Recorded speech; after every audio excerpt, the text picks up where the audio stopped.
Api Tauhid 14. Kabut Nisan Liurfa.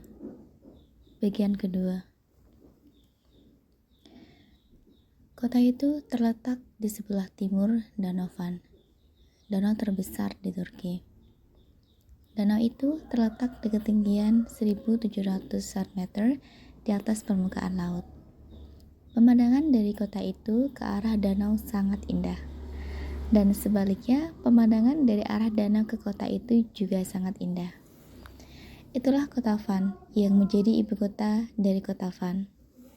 Akhirnya, atas permintaan Hasan Pasha, pada 1896, Bediüzzaman Said Nursi sampai ke kota Van. Masyarakat berduyun-duyun menyambut kedatangan Said Nursi, yang keharuman namanya telah lama mereka dengar. Meskipun Said Nursi saat itu masih sangat muda, mereka mengeluh-elukan ulama muda itu. Mereka memang sangat merindukan hadirnya seorang ulama yang menyirami jiwa mereka dengan sejuknya air mata hikmah. Dan harapan itu ada pada Said Nursi. Bediüzzaman Said Nursi tinggal di rumah Gubernur Van, Hasan Pasha. Said Nursi menyepakatinya sebab rumah itu berada tepat di samping masjid terbesar di kota Van. Gubernur melantik Bediüzzaman Said Nursi menjadi imam besar masjid itu, serta diizinkan membuka pengajian agama. Tak ayal, penduduk Van berebut untuk belajar dan menjadi muridnya. Umur manusia hanya Allah yang tahu. Gubernur Hasan jatuh sakit lalu meninggal dunia. Iskot Ali Tahir Pasha lalu dipilih menjadi gubernur. Dia adalah pejabat yang dihormati oleh Sultan Abdul Hamid II.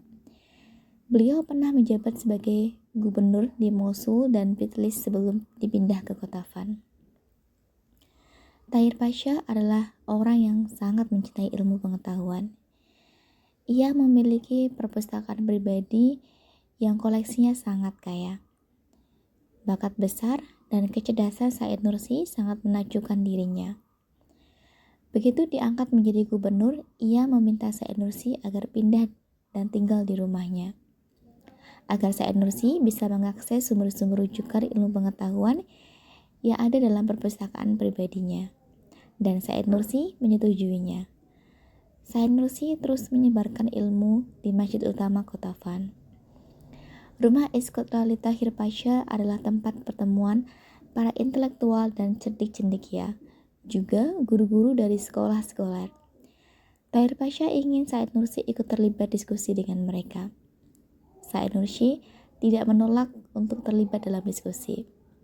Ia dengan cepat menyadari bahwa selama ini ilmu yang ia tekuni dan geluti adalah ilmu agama.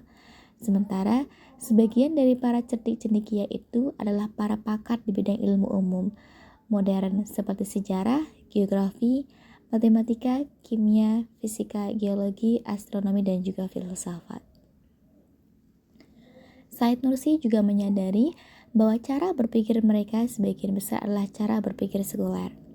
Maka ia tidak akan bisa menyampaikan kebenaran ajaran Islam dengan baik kepada mereka jika tidak menguasai bidang yang sama dengan mereka kuasai. Akhirnya Said Nursi bekerja keras mempelajari hampir semua jenis ilmu modern dengan sangat serius di perpustakaan pribadi Tahir Pasha. Said Nursi tidak keluar dari perpustakaan kecuali untuk sholat berjamaah di masjid dan menyampaikan kuliah agama. Suatu hari, Tahir Pasha berkata kepada Said Nursi, "Ada seorang pakar ilmu alam yang pernah belajar di Eropa, ingin berdebat dengan Anda tentang kejadian alam ini. Apakah Anda menerima tantangannya?" "Insya Allah," jawab Bediüzzaman Said Nursi dengan sangat tenang. Demi mempersiapkan diri menghadapi pakar ilmu alam itu, Bediüzzaman Said Nursi membaca buku fisika, geologi, geografi, dan melumat habis semua buku yang ada kaitannya dengan ilmu alam. Dalam rentang waktu hanya 24 jam, dia siap dengan materi yang matang untuk menghadapi lawannya. Dalam perdebatan itu, semua pertanyaan pakar ilmu alam itu dijawab dengan mudah, dengan jawaban yang memuaskan dan membuat pakar ilmu alam itu bungkam kehabisan kata dan pertanyaan. Pakar ilmu alam itu akhirnya mengakui keluasan ilmu Said Nursi dan kedalaman hikmahnya. Pakar ilmu alam itu lalu berkata, "Saya ingin mendapat pencerahan dari Anda. Ada sebuah teori yang mengemukakan tesis bahwa alam semesta ini terjadi dengan sendirinya, bukan dijadikan oleh Tuhan. Apa pendapatmu?" Itu adalah teori yang diucapkan oleh mereka yang tidak percaya kepada Tuhan. Jadi mereka lebih dulu tidak percaya kepada Tuhan, baru melahirkan teori itu. Adapun bagi mereka yang percaya adanya Allah, mereka yakin alam semesta ini ada yang menciptakan dan tidak terjadi dengan sendirinya. Demikian juga mereka yang berpikiran jernih dan menggunakan akalnya untuk berpikir, pasti akan mengatakan demikian. Alam ini ada yang menciptakan. Apa dari alam ini ada yang menciptakan? Apakah pakaian yang Anda pakai itu terjadi dengan sendirinya? Badiuzzama Said Nursi balik bertanya, pakaian ini ada yang menjahitnya, kayaknya ada yang menenunnya. Apakah kursi yang Anda duduki terjadi dengan sendirinya? Ada yang membuatnya, tukang kayu yang membuatnya. Apakah gedung tempat kita diskusi ini juga terjadi dengan sendirinya? Tiba-tiba ada gedung begitu saja? Tidak, gedung ini jelas ada yang merancang dan membangunnya dengan teliti dan detail. Coba dipikir, kalau hal-hal yang sederhana seperti pakaian, kursi, gedung saja tidak bisa terjadi dengan sendirinya, terus bagaimana dengan alam semesta yang sedemikian luas dan sangat rumit aturannya? Apakah bisa terjadi dengan sendirinya tanpa ada yang merancang, menjadikan dan menjaganya? Akal sehat akan mengatakan alam semesta ini pasti ada yang menciptakan dan menjaganya. Dan yang bisa menciptakan dan menjaganya hanyalah Zat yang Maha Kuasa, dialah Allah. Pakar ilmu alam itu bungkam mendengar jawaban Said Nursi yang sangat kuat hujahnya. Kecerdasan Said Nursi menyebar ke seantero provinsi Van. Tidak hanya dikenal cerdas dalam ilmu agama, tetapi juga dalam bidang sains dan filsafat secara umum. Setiap malam, Said Nursi meluangkan waktu 3 jam untuk mengulang hafalan buku-buku yang telah ia hafalkan di perpustakaan Tahir Pasha. Terkadang, Said Nursi mengucapkan hafalannya itu lirih dengan lisannya, sehingga di luar kamarnya akan terdengar seperti orang berdoa. Suatu malam, Tahir Pasha melewati kamar Said Nursi dan mendengar suara Said Nursi seperti sedang berdoa atau sholat. Karena penasaran, Tahir Pasha melihatnya dengan membuka sedikit pintu kamarnya. Ternyata, Said Nursi dengan memejamkan matanya mengulang hafalannya. Said Nursi tidak hanya dikaruniai daya hafalan yang kuat, tetapi daya analisisnya juga sangat tajam. Tantangan berdebat dari kalangan baik ulama maupun ilmuwan datang silih berganti, dan Said Nursi selalu keluar dengan pemenangnya. Pada saat itulah kegemilangan Said Nursi semakin dikenal hampir di seantero Turki. Namanya selalu datang lebih dulu dari orangnya. Gelarnya Badiuzzaman atau keajaiban zaman semakin melekat pada dirinya dan semakin dikokohkan oleh halayak ramai. Gelar yang sesungguhnya jauh-jauh hari telah disematkan oleh gurunya Syekh Mullah Fatullah dari Sirt.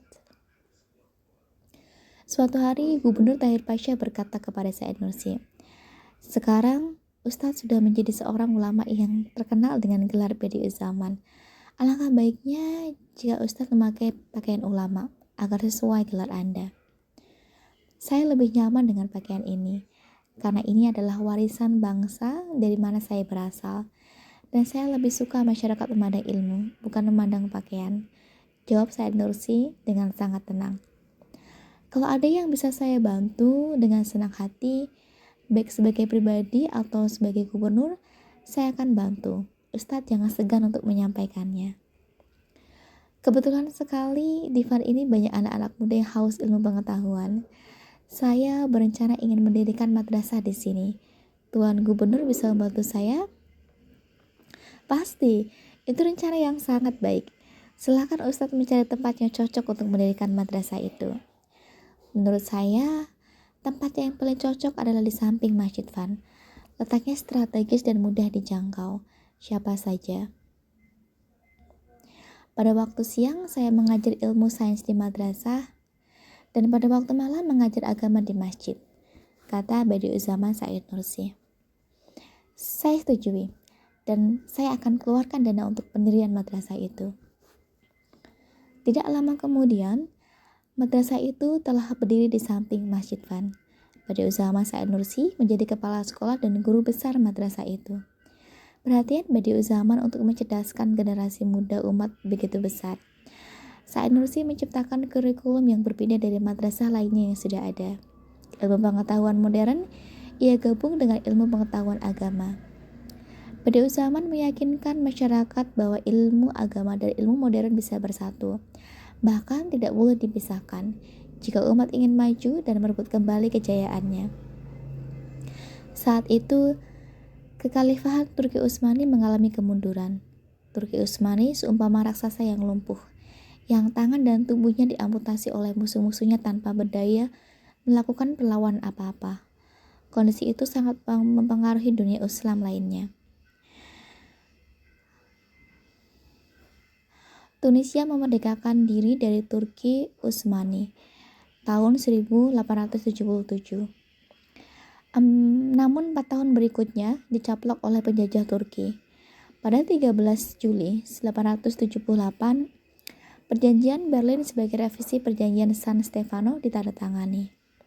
Akibatnya, sebagian daerah Bulgaria harus merdeka dari Turki Utsmani. Juga seluruh Montenegro, Serbia, dan Rumania juga merdeka. Sementara sebagian wilayah timur Laut Anatolia harus diserahkan kepada Rusia. Akibat perjanjian Berlin itu, Turki Utsmani kehilangan tak kurang dari 40% wilayahnya.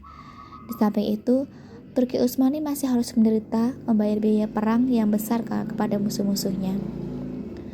Turki Utsmani benar-benar tidak berdaya, dan kolonialisme Barat merajalela. Hampir seluruh wilayah dunia Islam dalam genggaman kolonial Barat. Pada 1882, Inggris menjajah Mesir, Sudan, anak benua India, sebagian kawasan Arab. Belanda menjajah Indonesia dan Afrika Selatan. Prancis secara luas menguasai Afrika Utara dan Barat. Asia Tengah dijajah Rusia. Kondisi itu membuat sebagian kalangan umat Islam merasa inferior berhadapan dengan bangsa Barat. Sebagian lalu mulai menyalahkan ajaran agamanya. Di sisi lain, sebagian ulama sangat anti dengan segala yang berbau modern. Mereka menganggap segala yang baru dan modern adalah produk musuh Islam. Hal ini menjadi perhatian penting Badiuzzaman Said Nursi. Dalam tadaburnya yang panjang, Said Nursi mencetuskan pentingnya ilmu pengetahuan dan teknologi bagi Muslim, sama dengan pentingnya akidah dan syariat bagi Muslim. Dan Said Nursi mulai mengajarkannya di madrasah yang didirikannya di Van itu. Suatu pagi, ketika Said Nursi mulai mengajar murid-muridnya, ia dipanggil Gubernur Tahir Pasha untuk menghadap ke kantornya. Said Nursi bergegas ke kantor Tahir Pasha dengan ajudan gubernur. Begitu memasuki ruang gubernur, Tahir Pasha berkata kepada Said Nursi, "Apakah Ustaz sudah baca Quran ini?" "Belum sempat." "Ini silakan dibaca di bagian yang saya tandai." Said Nursi membaca Quran yang dijulurkan Tahir Pasha. Said Nursi terhenyak. Di Quran itu, ia membaca bahwa Perdana Menteri Inggris saat itu bernama William Ewart Gladstone berkata kepada media Inggris, "Selama kaum muslim memiliki Al-Quran, kita tidak akan bisa menundukkan mereka. Kita harus mengambilnya dari mereka, menjauhkan mereka dari Al-Quran, atau membuat mereka hilang rasa cinta kepada Al-Quran." Muka Badiuzzaman Said Nursi merah pada membacanya. "Apa tanggapan Ustadz?" tanya Gubernur Tahir Pasha. "Al-Quran adalah wahyu Allah. Saya akan buktikan dan tunjukkan kepada dunia bahwa Al-Quran itu seperti matahari yang tidak akan pernah padam cahayanya. Al-Quran tidak akan bisa mereka musnahkan." "Bagaimana cara? Apa Ustadz akan melakukannya?" "Dengan mendidik generasi kita secara benar. Kita perlu mendirikan lebih banyak madrasah di Van. Lalu kita dirikan madrasah baru di Bitlis, di Srid, di Diyarbakir, dan di seluruh Anatolia Timur ini. Di madrasah itu, kita ajarkan Al-Quran dan diiringi oleh ilmu modern. Dengan cara itu, anak-anak muda kita akan memahami isi Al-Quran, mencintai Al-Quran, dan tidak akan melupakan Al-Quran. Kita beri penghargaan kepada para penghafal Al-Quran." "Brilian, bagus sekali. tapi itu pasti tidak mudah melaksanakannya. Saya akan laksanakan rencana itu mulai hari ini juga. Badi Usama Said Nursi langsung bergerak menjelajahi Van, Bitlis, Sirte, dan hampir seluruh kawasan Anatolia Timur untuk menyadarkan masyarakat luas betapa pentingnya Al-Quran. Badi Usama juga mendorong masyarakat bergotong royong membangun madrasah untuk mendidik anak-anak dengan ilmu-ilmu Al-Quran dan ilmu modern. Setelah madrasah-madrasah itu bermunculan, Badi Usama Said Nursi memikirkan kelanjutan para pelajar ke tingkat lebih tinggi. Maka tercetuslah gagasan untuk mendirikan sebuah universitas yang ia namai Madrasatus Zahra, yang ia harapkan akan menjadi saudara kembar Universitas Al-Azhar Mesir. Badi Usama Said Nursi menyampaikan gagasannya itu pada Gubernur Tahir Pasha. Ia berharap Gubernur mau mendirikan sebuah universitas di Anatolia Timur. Kita perlu mendapat persetujuan dari pihak pemerintah pusat untuk mendirikan universitas. Tanpa persetujuan mereka, universitas itu tidak bisa didirikan, jawab Tahir Pasha. Badi Zaman hanya terdiam mendengarkan. Sebenarnya ada pihak-pihak dari pemerintah pusat yang tidak suka mengetahui usaha kita mendirikan banyak madrasah hampir seluruh Anatolia ini. Saya mendengar berita mereka sedang acang-acang untuk mengambil alih seluruh madrasah itu. Mereka ingin satukan kurikulumnya. Lanjut Tahir Pasha. Badi Zaman menarik nafas. Saya tahu arahnya. Tujuan mereka adalah supaya pelajaran agama dan Al-Quran tidak lagi diajarkan di sekolah. Mereka maunya hanya pelajaran modern saja yang diajarkan. Sudah ada orang barat yang menyusup di pusat. Itu persis seperti yang diinginkan Gladstone, yaitu barat, supaya anak-anak kita jauh dari Al-Quran. Lantas, apa yang harus kita lakukan? Tahir Pasha dengan kening berkerut. Badi Usama Said Nursi diam sejenak dan berpikir, saya harus pergi ke Istanbul. Berikan kepada saya nama-nama orang yang berpengaruh yang kira-kira bisa mendukung usaha kita. Kalau perlu, saya akan menghadap Sultan secara langsung. Tahir Pasha mendesah. Itu tidak mudah, sebab yang memegang kekuasaan menentukan kebijakan strategis hampir semuanya dari kalangan Tanzimawi yang berpendidikan Eropa.